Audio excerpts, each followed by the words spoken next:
আজকে তমলুক বাজারে আইছি এ লঙ্কা সেল করে তবে বাড়ির দিকে যাব। যদি না সেল হয় এ লঙ্কা পুকুরে ফেলে দিয়ে কলকাতায় কাজে চলে যাব।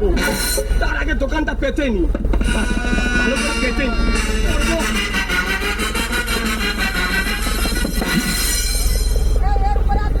কাকা একটা কথা জিজ্ঞেস করবো, বলবে? কি হয়েছে বলো? এখানে গরুর ডাক্তার কোথায় বসে জানো? কেন, কি হবে? বড় বিপদে আছি। কি বিপদ? লোকের গোজমুড়ো হয়ে গেছে, আমার এখন চাষ হয় না। রোজ মুড়ো হয়ে গেছে, চাষ হয়নি। গরু গইলে শুয়ে আছে পাতলা পায়খানা করতেছে। গরু গইলে শুয়ে আছে পাতলা পায়খানা করতে? হ্যাঁ। কেমন পাতলা পা? একদম পাতলা জলের মতো। হাত দিয়ে দেখেছিস? হ্যাঁ ঝরে যাচ্ছে। হ্যাঁ। দাদা এই সুযোগ, কাজে জিজ্ঞেস করি কে এই বলছে, সবে শুনতে পাই না। মাল টাকা, ওর কাছ থেকে টাকা আমি আদায় করবো। এদিকে কি কাকা? তুই আমার চিনতে পারিনি? না।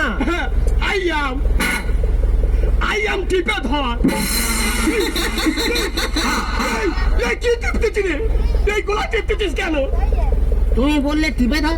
এই আমার নাম টিপে ধর, ডাক্তার টিপে ধর। ও তুমি ডাক্তার? I am doctor. এত জায়গা মতো হয়ে গেছি। তোকে এমন ওষুধ দেবো, গরু শুয়ে আছে তো ও ছুটবে। পেটি হয়ে দেরি করবি কাকা, ঝপ কর দাও। মাল বাইরে তবে আমি